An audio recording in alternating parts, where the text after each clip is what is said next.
Selamat pagi waktu Utah, selamat malam waktu Indonesia bagian Barat.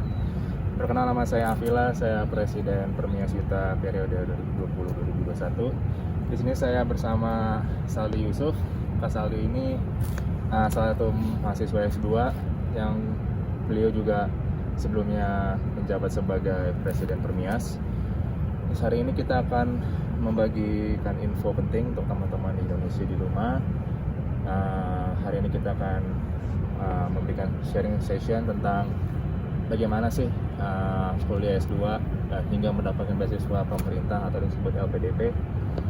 Berikut aku ada pertanyaan yang menarik untuk Kak Saldi jawab nantinya, dan teman-teman bisa saksikan dan jangan malu untuk bertanya lewat Instagram kami.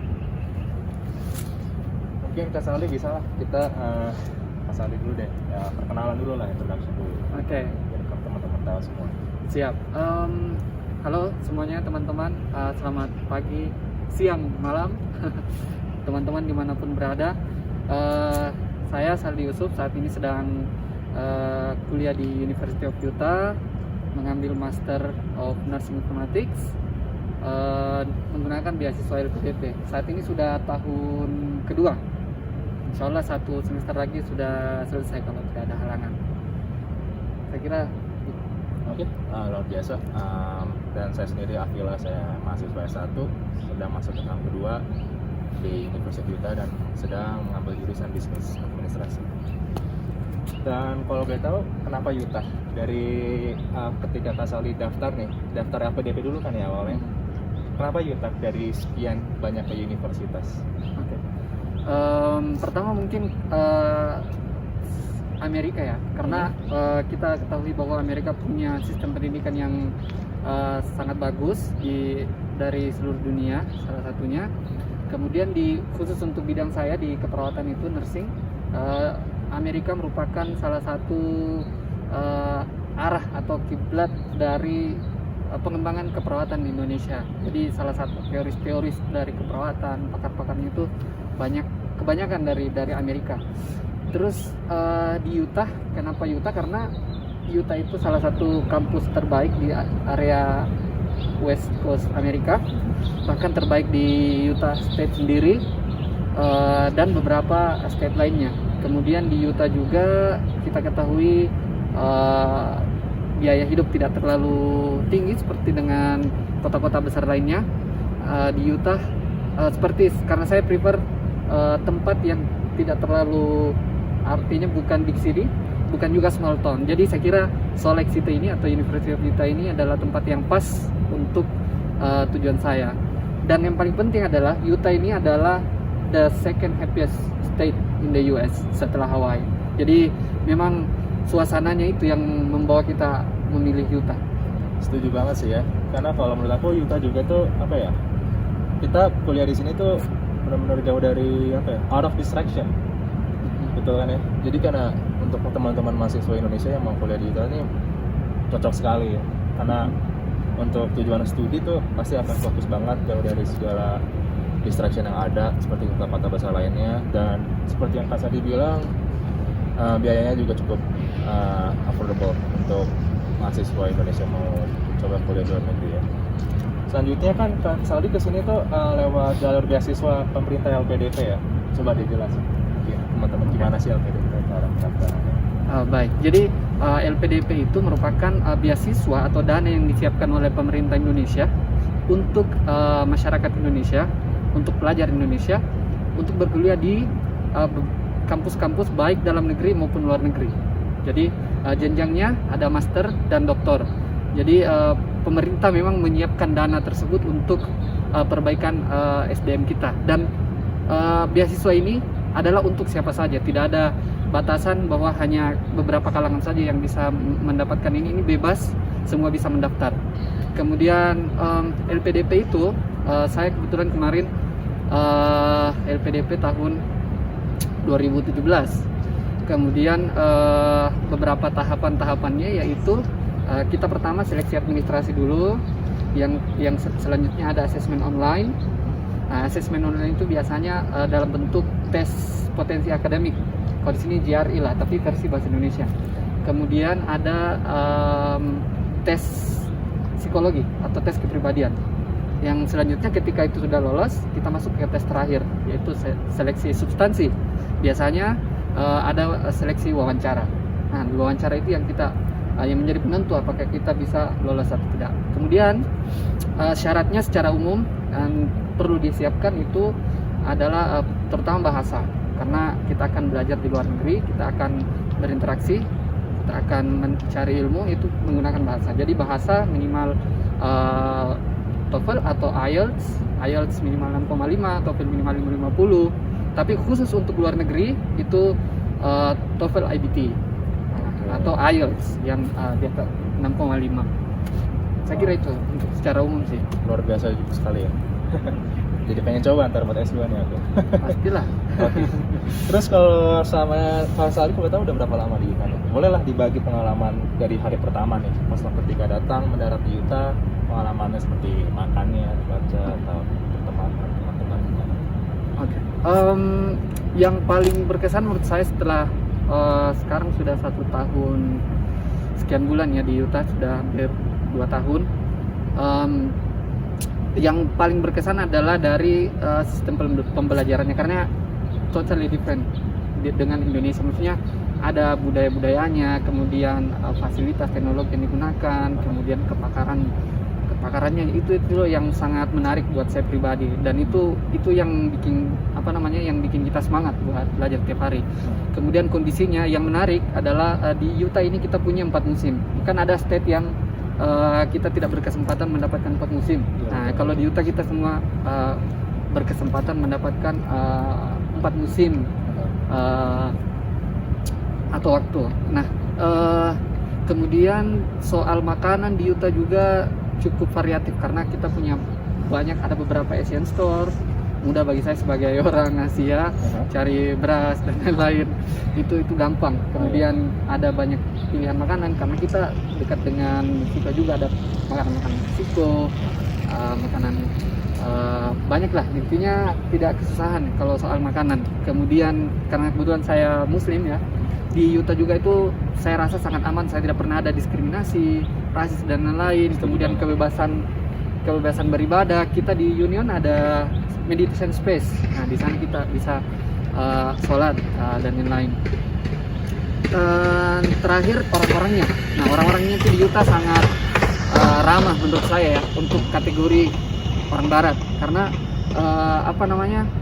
mereka memang pada dasarnya ramah dan suka berinteraksi. Apalagi kan di sini di Utah ini tempat rekreasi, jadi orang banyak jalan dan berinteraksi. Betul, setuju banget nih. Wah, emang sih seru banget kalau aku rasa di Utah nih teman-teman. Jadi kita emang mungkin komunitas orang Indonesia juga sangat jarang, tapi teman-teman dari luar Indonesia pun yang orang sini atau orang luar pendatang dari negara lain kan sangat ramah ya. Benar, sepakat. Terus kalau boleh kita ngomong nih, kan akhirnya Kak Saldi nih waktu 17 tahun lalu nih akhirnya sekali sempat kita pertama kali kita membangun Permias Utah kan. Bisa lah di-share experience apa sih Permias Utah ini? Biar teman-teman calon mahasiswa yang mau datang nih tahu. Oke. Jadi Permias Utah bagi kita di sini tuh seperti keluarga ya. Karena kita berinteraksi, kita kumpul-kumpul, artinya rilis stres sama teman-teman, capek belajar dan lain-lain, kita bisa ketemu-ketemu, makan-makan. Saya kira itu adalah inti dari Permias Utah. Bagaimana kita mengumpulkan teman-teman mahasiswa Indonesia saling mendukung dalam hal akademik maupun non akademik. Kemudian pas datang kita itu awalnya memang saya ajak Kapila dan teman-teman, ayo kita re-establish kembali Permias Utah biar bisa membantu teman-teman. Dan dengan Apila sekarang, teman-teman mungkin yang akan datang di spring atau fall tahun depan ini, kita akan fasilitasi sebaik mungkin kedatangan. Saya banyak juga event-event kita bersama ya. Kita sering bikin event bersama, sering bertemu bersama, sosialisasi bersama, memastikan teman-teman nih sukses dalam belajar maupun di dalam dan luar akademik juga ya tentunya. Mungkin Kak Saldi bisa setahu nih ke teman-teman calon mahasiswa yang akan datang dari Indonesia, kasih advice yang ada apa ya? kenapa mereka harus datang ke Utah ketimbang uni lain. Oke. Oh ya, kenapa? Karena Utah ini punya beberapa jurusan atau major yang terbaik lah, salah satu yang terbaik lah di dunia. Kita punya kayak UHealth itu top 10 in the United States. Kalau jurusan saya kemudian the second oldest nursing informatics program in the world. Kemudian kita punya juga bisnis di sini yang salah satu yang terbaik, game design salah satu yang terbaik, mining mineral itu salah satu yang terbaik juga di Utah. Kemudian saran saya untuk teman-teman yang akan datang ke Utah, yang pertama mungkin persiapkan mental ya, karena akan berhadapan dengan kondisi yang totally new dan different dengan Indonesia. Jadi persiapkan mental dengan baik kalau kita akan sekolah di luar negeri, jauh dari keluarga. Kemudian beban tugas yang luar biasa, jadi persiapan mental itu. Yang kedua, persiapan dari segi administrasinya seperti bahasa, kemudian ijazah, berkas-berkas dan yang lainnya. Setelahnya mungkin jika ada kebutuhan-kebutuhan mengenai kehidupan di Utah, bisa bertanya ke Permias.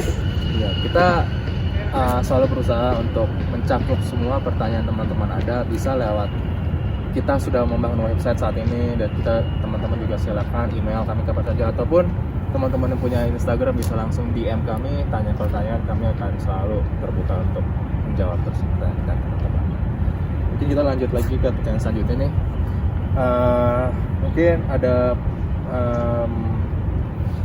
gimana sih studi selama pandemi, karena kita tahu ya kita sekarang sedang dalam masa pandemi COVID-19 yang kita belum tahu kapan selesainya, apa perbedaannya, dan mungkin bisa share ke teman-teman yang ada di rumah nih yang lagi sedang menyaksikan.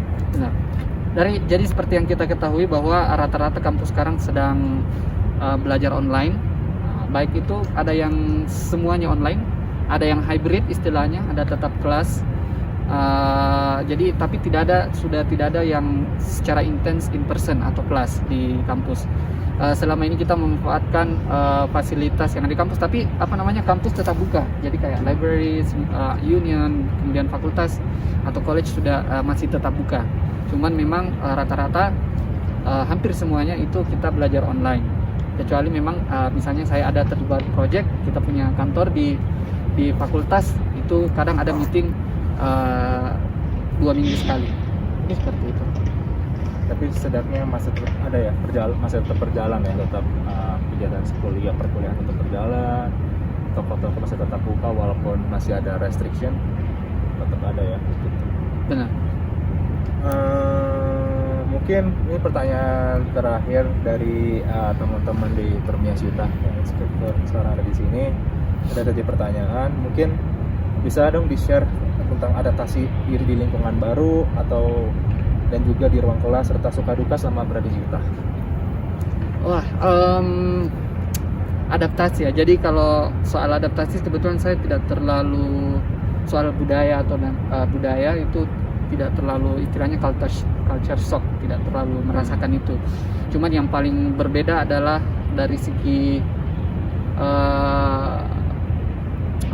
beban tugas dan lain-lain, itu yang sangat berasa ya, karena mungkin berkali-kali lipat dengan persiapan sebelumnya. Jadi mungkin adaptasinya adalah yang penting kita tetap melakukan, maksudnya jangan sampai ada assignment yang dilewatkan, tetap melakukan, berusaha sampai dikumpul atau disubmit. Kemudian adaptasi lainnya mungkin dari teman-teman, karena kita berbeda budaya dengan teman sekelas dan lainnya. Cuman memang kebetulan saya tidak pernah mendapatkan kesulitan yang sangat berat di soal budaya, karena memang orang-orangnya open dan suka diskusi, bahkan mereka selalu tertarik dengan budaya Indonesia. Oh, iya. Jadi saya sering juga menyelipkan tentang bagaimana budaya Indonesia, mereka tertarik dengan budaya-budaya kita, cerita-cerita kita, ya. Seperti itu. Oke, luar biasa sekali nih interview dari Kak Sali. Mungkin saat ini kita membuka sesi tanya jawab lewat Instagram, dan kita akan coba menjawab. Kak Sali bisa langsung menjawab hal tersebut. Oke.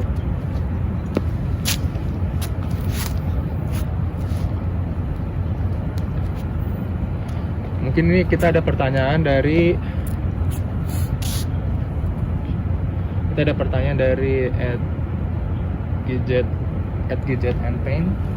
Pertanyaannya adalah minimal IPK-nya untuk masuk kita berapa?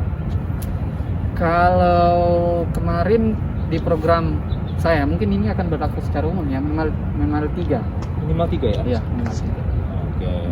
Dan kalau misalnya teman-teman lebih dari 3,5, teman-teman punya kesempatan untuk mendapatkan GRE Wave. GRE Wave itu Ya, apa jadi tuh? kan Boleh masuk diceritain?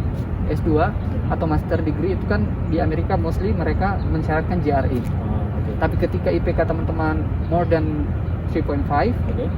nah itu berkesempatan untuk mendapatkan GRE Wave. Artinya nggak perlu ada GRE. Nah, Gitu. itu kesempatan luar biasa ya buat Ya, teman-teman maksudnya yang kesempatan sih. punya IPK besar, jadi bisa langsung aja, nggak perlu buat langsung preparation untuk GRE, udah langsung di wave ya. Nah, tapi selama pandemi ini rata-rata kampus Amerika itu GPA-nya berapapun itu sekarang kayak ada GRE Wave juga khusus untuk pandemi ini. Oke. Jadi kesempatan buat teman-teman untuk daftar biar lewat satu berkas lagi gitu. Luar biasa Selama lah. pandemi ini. Benar. Dan aku juga mau share juga nih untuk teman-teman S1 yang mau masuk di major in business, apapun itu, manajemen, marketing, entrepreneurship.